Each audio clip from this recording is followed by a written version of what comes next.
علیکم هموطنان عزیز. درس امروزی ما از فن بیولوژی این راه‌های پنجشنبه خمیر رستنی ها می باشد. درس امروزی ما از 4 نقشه اساسی عبارت می باشد. نقشه اولی ما این انیموفوریا می باشد.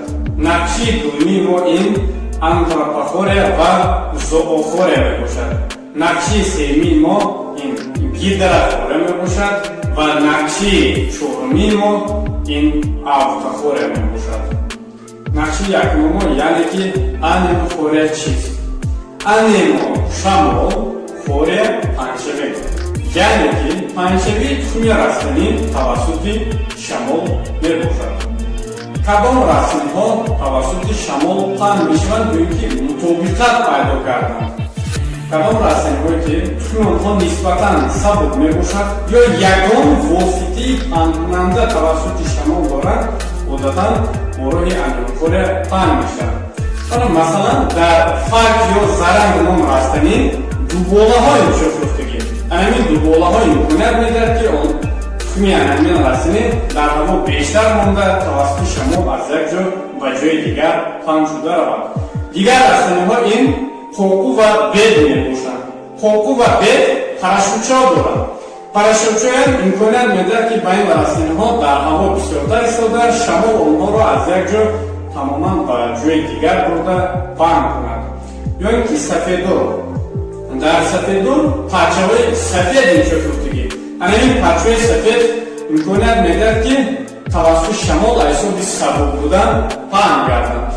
دیگر راه پنجشنبه تخم رستنی ها این آنتروپوفوریا و زووفوریا می باشد.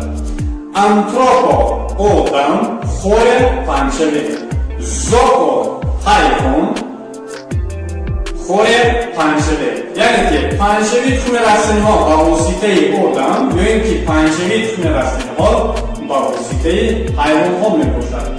مثلا بعضی رستنی ها از قبیل سبدک یا مشخور برای این رستنی ها با مومی حیوان ها یا اینکه پشم حیوان ها یا اینکه لباس آدمان چسبیده توسط آدم یا اینکه توسط حیوان از یک جا به جای دیگر پهن شده می روند.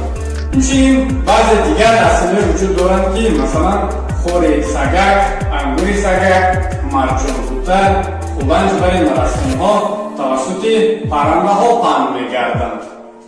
دیگر راه پنجشنبه تخم رستنی ها این گیدرافوریا می باشد.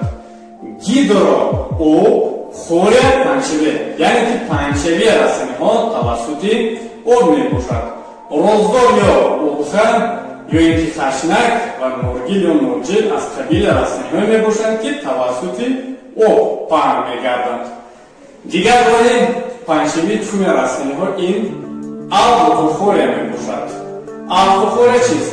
آوتو خود، فوریا پنجشنبه، یعنی که خود از خود پهن شدنی تخم رستنی.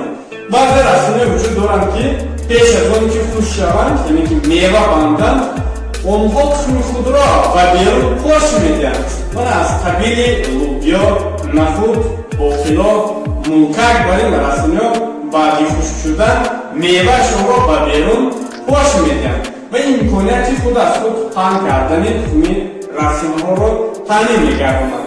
از همین سبب رستنی که خود از خود تخمشان را پاش میدهند عادتاً اگر رستنی های دست پرور کرده شده باشد از وقتی خونچین پیش جمع آوری کرده میشد و آن خاطر که حاصل را تلف ندهند.